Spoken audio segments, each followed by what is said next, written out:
there, this is Jill. We're in the Homestead kitchen today. Got Frank helping me. Today we're talking fat. I've got a couple things I've done with lard from the pigs that I'm going to show you. So you can kind of see ways that you could use it or how to deal with it at any rate. Fat is absolutely essential. No matter what the government tells you, fat is absolutely needed by your body. Your brain is mostly fatty tissue. So if you want to feed your brain good nourishing food, you need good fat. Your arteries and the vessels in your muscles in your body, they are lubricated and kept soft by fat.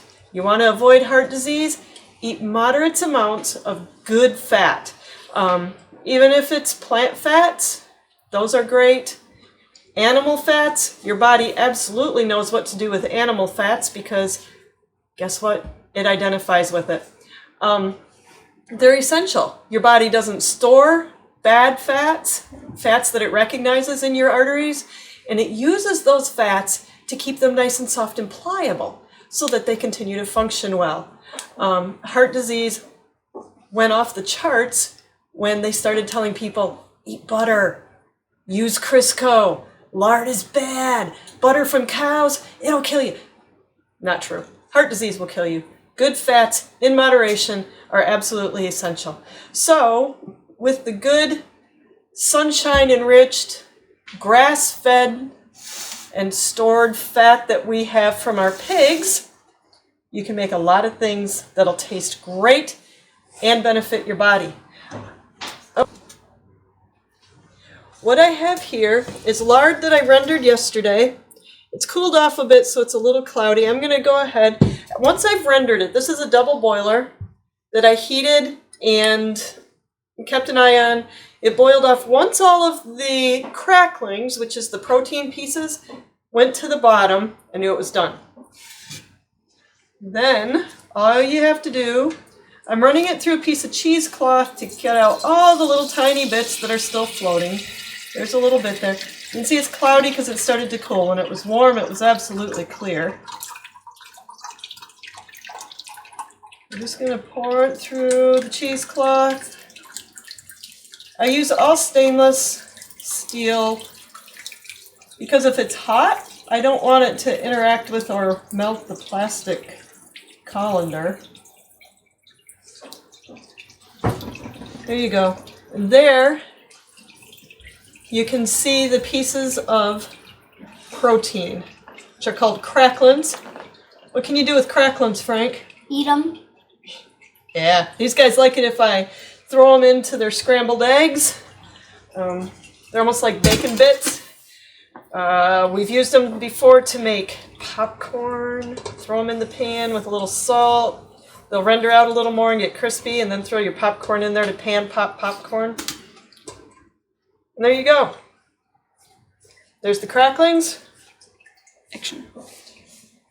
So we have the cracklings. There you go.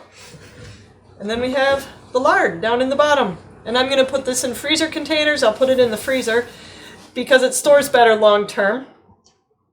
What do you like that I cook with lard? Popcorn.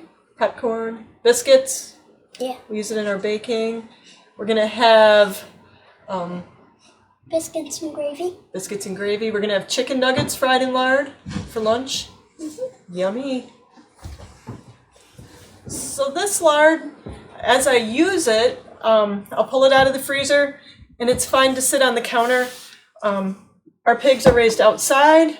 They get a no corn, no soy diet, so their fat isn't super greasy.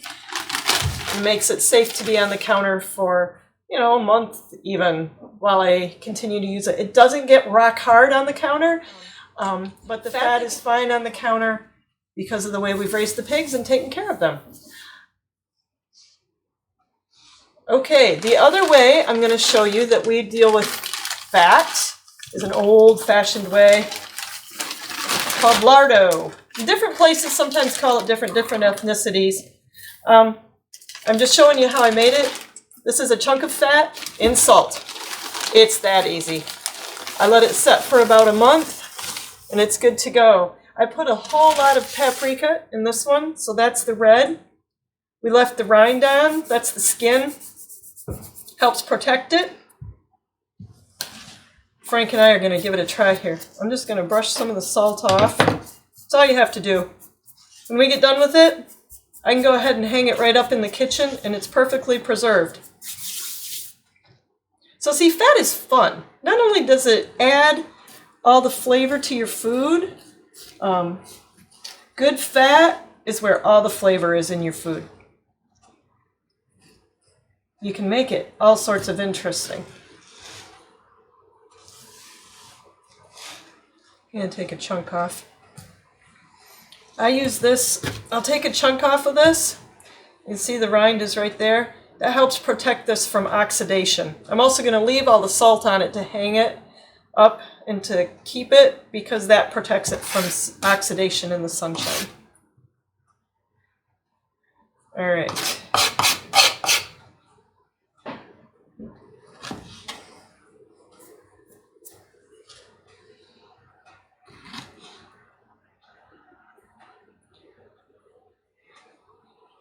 As you're eating and choosing the foods that you eat, keep in mind that you are your own best farmer.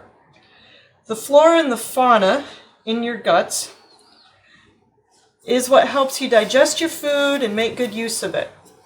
The way that you protect them is by giving them good nourishing foods.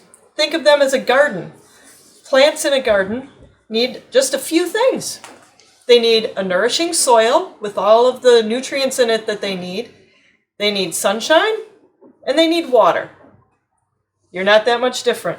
You need good nutrient-dense food, and especially that includes fats and proteins in your vegetables.